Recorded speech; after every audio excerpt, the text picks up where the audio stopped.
নমস্কার এবং সালাম। আমি সৈকত। সাদাত হোসাইন রচিত শঙ্খচূড়ের প্রথম পর্ব পেরিয়ে এবার ঘুরে আসার পালা দ্বিতীয় পর্বে। আসুন শুনে নেওয়া যাক শঙ্খচূড়ের দ্বিতীয় পর্ব। রাজা বিজয়াদিত্যর শরীরের ক্ষত দৃশ্যমান হতে শুরু করল ঘটনার দিন সাতেক পর। প্রথমে তার ঘাড় ও পিঠে লালচে দাগ দেখা গেল। তারপর সেই দাগে শুরু হতে লাগলো ভয়ানক চুলকানি, পরিণত হতে লাগলো দগদগে ঘায়ে। রাজমাতা অন্নপূর্ণা দেবী সেদিন রাতে সাধুর বলা কথাগুলো রানী বিভাবতী ছাড়া আর কাউকেই জানাননি। তবে তিনি সর্বান্তকরণে প্রার্থনা করেছিলেন যেন কথাগুলো ভুল প্রমাণিত হয়। কিন্তু দিন দশেকের মধ্যেই তিনি উপলব্ধি করতে পারলেন সাধু ভুল কিছু বলেননি, বরং তার কথা যেন অবসম্ভাবী অভিশাপের মতোই রাজা বিজয়াদিত্যকে অনিবার্য পরিণতির দিকে নিয়ে যেতে লাগল। তার শরীরে এখানে সেখানে ছোপ ছোপ দাগ পড়তে লাগলো। সেই দাগে তৈরি হতে লাগলো ক্ষত। দিশেহারা অন্নপূর্ণা দেবী কি করবেন কিছুতেই বুঝতে পারছেন না। সত্যি সত্যি কি তাহলে রাজা বিজয়াদিত্যকে তার এই রাজ্য ও রাজপ্রাসাদ ছেড়ে মোক্ষ লাভের উদ্দেশ্যে নির্বাসিত হতে হবে? চলে যেতে হবে জল ও জঙ্গলে? তারপর কি তিনি সুস্থ হয়ে উঠবেন, বেঁচে থাকবেন, নাকি কোনো এক অচেনা অজানা জায়গায় গিয়ে মরে পড়ে থাকবেন অজ্ঞাতনামা লাশের মতো? তারপর পরিণত হবেন শিয়াল কুকুরের আহারে? নাকি সত্যি সত্যি তিনি মুক্তি পাবেন অভিশপ্ত এই ব্যাধি থেকে? অনেক ভেবেও এর কোনোটি মন স্থির করতে পারলেন না অন্নপূর্ণা দেবী। নিঃসন্তানকে এই জীবন অমৃত অবস্থায় তিনি কি করে নির্বাসিত করবেন? রানী বিভাবতী ঘটনার আকস্মিকতায় পাগল প্রায়। তিনি সারাক্ষণ মিহিস্বরে বিলাপ করতে থাকেন। অন্নপূর্ণা দেবী পুত্রবধূকে বুকের সঙ্গে চেপে ধরে অনুচ্চ কণ্ঠে সতর্ক করে বলেন, খবরদার বিভা, এই কথা যেন কাকপক্ষীটিও টের না পায়। চন্দ্রগড়ের রাজার কুষ্ঠ হয়েছে এই কথা শোনা মাত্রই প্রজাদের মধ্যে ভয়ানক আতঙ্ক ছড়িয়ে পড়বে। কেন মা? রাজার এমন অসুস্থতায় প্রজারা তো বরং প্রার্থনার সামিল হবে।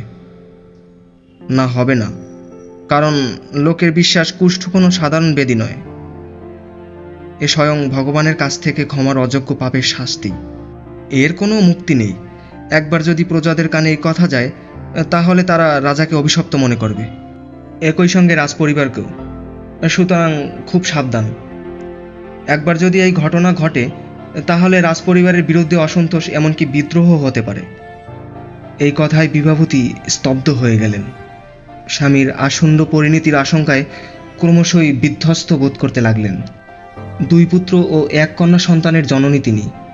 তার বড় পুত্র অরুণ আর কয়েক মাস পরেই 14তে পড়বে।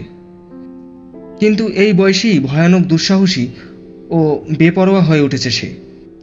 ফলে বাবার এই দুরোগ্য ব্যাধি কিংবা সার্বক্ষণিক শয্যাবাসেও তার কোনো ভ্রুক্ষেপ নেই। সে দিনভর এখানে সেখানে ছুটে বেড়ায়। তার অতি প্রিয় ছোট কাকা বিনয়াদিত্যর সঙ্গে সাতগাঁওয়ের বিল দেখতে যায়, স্রোতম্বিনী নদীতে সাঁতার কাটতে চায়, রাখাল বালকদের সঙ্গে ছুটে বেড়ায়। বিনয় ভাইপোকে প্রশ্রয় দেন। তিনি স্বভাবে শান্ত, আচারে বিনয়ী। ফলে অরুণের সঙ্গে বয়সের মতোই তার স্বভাব চরিত্রের বিস্তর ফারাক। তারপরও ভাইপোর প্রতি বিশেষ স্নেহর কারণেই তিনি কখনো কখনো নিজের স্বভাব বিরুদ্ধ কাজ করেন। অরুণকে তার ইচ্ছা পূরণের স্বাধীনতা দেন। কিন্তু বিভাবতী পুত্রকে নিয়ে দুশ্চিন্তায় থাকেন।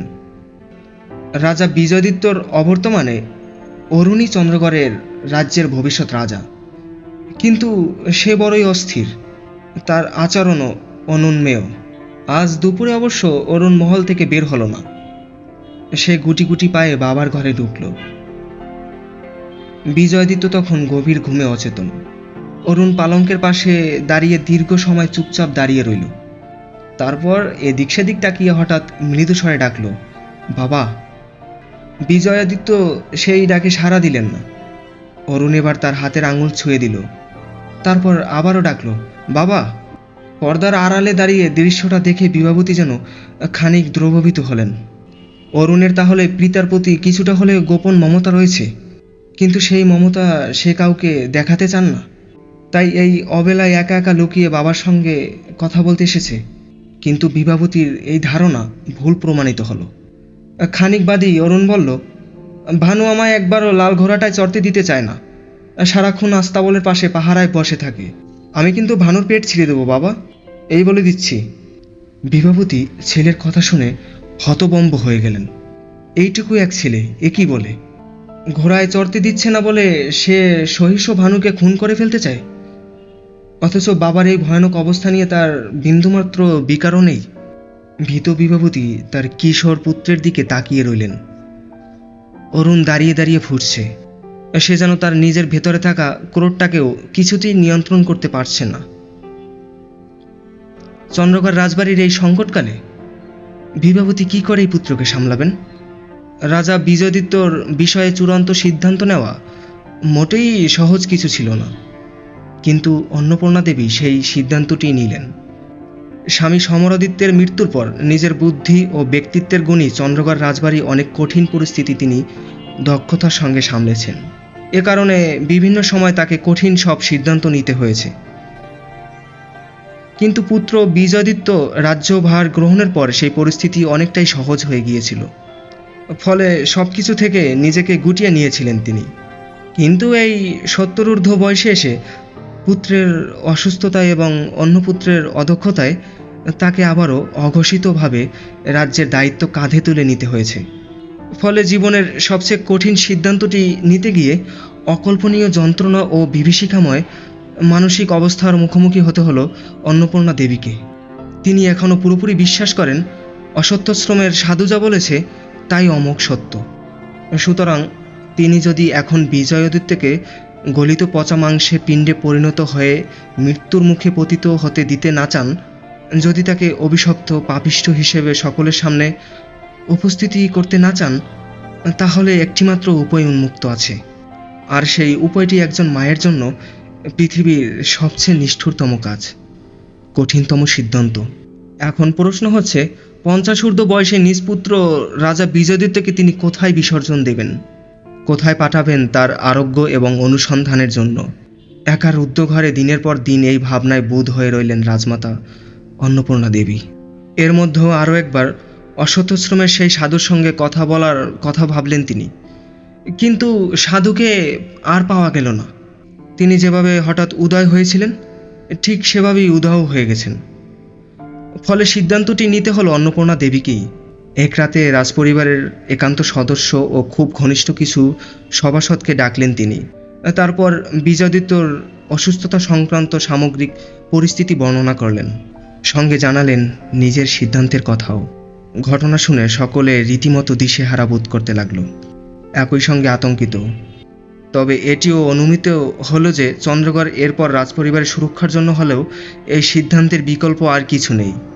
তাছাড়া কে জানে, যদি এই কাল্যব্যাধি বিজয়াদিত্য শরীর থেকে অন্যদের শরীরেও ছড়িয়ে পড়তে শুরু করে, তখন কি হবে? এমন নানাবিধ ভাবনায় শেষ অবধি অন্নপূর্ণা দেবীর সঙ্গেই একমত হলো সকলে। সিদ্ধান্ত হলো পরদিন গভীর রাতে গোপনে রাজা বিজয়াদিত্যকে একটি বজ্রা নৌকায় ভাসিয়ে দেওয়া হবে, আর সর্বান্তকারণে প্রার্থনা করা হবে ভগবান যেন তার এই ত্যাগ গ্রহণ করেন, তাকে যেন প্রায়শ্চিত্তের সুযোগ দেন। তাহলে নিশ্চয়ই কখনো না কখনো আবারও চন্দ্রগড়ের এই রাজপ্রাসাদে ফিরে আসবেন তিনি, আবারও গ্রহণ করবেন রাজ্যভার। কিন্তু বিজয়াদিত্যের এই অনুপস্থিতিতে রাজ্য পরিচালনা করবেন কে? কিংবা প্রজাদের কাছে তার এই হঠাৎ অন্তর্ধানের ব্যাখ্যাই বা কী হবে? এ বিষয়ে আলোচনা করা হলো। সিদ্ধান্ত হলো আনুষ্ঠানিক কোনো ঘোষণা না দিলেও ধীরে ধীরে জানানো হবে সে শারীরিক অসুস্থতায় চিকিৎসকের পরামর্শ পার্শ্ববর্তী রাজ্যে দীর্ঘদিনের জন্য বায়ু পরিবর্তনের উদ্দেশ্যে গেছেন রাজা। তার অবর্তমানে আপাতত রাজ্যের দেখভালের দায়িত্ব থাকবেন রাজভ্রাতা বিনয়াদিত্য। তাকে সহযোগিতা করবেন রানী বিভাবতী ও রাজমাতা অন্নপূর্ণা দেবী। তবে রাজ্যের স্বাভাবিক নিয়মেই যুবরাজ অরুণাদিত্য পিতার উত্তরাধিকারী হিসেবে সিংহাসনে অধিষ্ঠিত হবে। এজন্য তার বয়স অন্তত 17 হওয়া আবশ্যক। 17 বয়সে পদার্পণ করা মাত্রই বিশাল আয়োজন করে তার রাজ্যাভিষেকের ব্যবস্থা করা হবে। পরদিন সন্ধ্যায় পর্দা ঘেরা একটি ঘোড়ার গাড়ি বের হলো চন্দ্রগড় রাজবাড়ি থেকে। সেই গাড়ি প্রায় মধ্যরাতে এসে পৌঁছালো দুর্গাপুরের অশ্বত্থাশ্রমের কাছে। সেখানে নদীর ঘাটে আগে থেকেই একখানা ছইওয়ালা নৌকা প্রস্তুত ছিল। অন্নপূর্ণা দেবী সিদ্ধান্ত নিয়েছেন, সাধু যেখান থেকে বিজয়াদিত্যর এই পরিণতি এবং প্রায়শ্চিত্তের ভবিষ্যৎবাণী করেছিলেন, নৌকাতে কিছু খাবার দেওয়া হলেও বিজয়াদিত্যর তা কতটা কাজে লাগবে সে বিষয়ে কেউ নিশ্চিত নয়। তিনি বরং তার বুকের অবর্ণীয় যন্ত্রণা আর চোখের জল চেপে রেখে সকলেই অদৃষ্টের হাতে ন্যস্ত করলেন। ভগবান যদি তার এই ত্যাগ গ্রহণ করেন, তাহলে বিজয়াদিত্য আবার ফিরে আসবেন, অন্যথায় চূড়ান্ত প্রায়শ্চিত্তের মাধ্যমে মোক্ষ লাভের প্রত্যাশাতেই তার এই শেষ প্রস্থান। ঠিক কতক্ষণ পর অচেতন অবস্থা থেকে জেগে উঠেছেন বিজয়াদিত্য জানেন না, তবে চোখ মেলার সঙ্গে সঙ্গে গলার ভিতরে অসংখ্য পোকা যেন চিরবিড়িয়ে উঠল। ভঙ্গুর শরীরে শব্দ তুলে কাশতে লাগলেন তিনি। নদীতে বয়ে যাওয়া জলের শব্দে যেন খানিক সচকিত হয়ে উঠলেন, কিন্তু এই শরীরে উঠে বসার শক্তি তার নেই। বরং নৌকার ছইয়ের ফাঁকফোকর গলে আসতে থাকা ঝাঁঝালো আলোয় চোখ বুজে এলো। ফলে আবারও মৃতের মতো পড়ে রইলেন তিনি দীর্ঘ সময়। এ যেন চেতন ও অচেতন অনুভূতির মাঝামাঝি এক অবস্থা। কেবল একঘেয়ে এক সঙ্গীতের মতো জলের কলকল মৃদু শব্দ কানে ভেসে যেতে লাগলো। নৌকার দুলুনিতে বাড়তে থাকলো ঝিমুনিও। বিজয়াদিত্যের শরীর জুড়ে প্রচণ্ড যন্ত্রণা, বেশিরভাগ সময়ই ব্যথায় প্রায় আশার হয়ে থাকে সব কিছু। ফলে চাইলেও নড়াচড়া করতে পারেন না তিনি।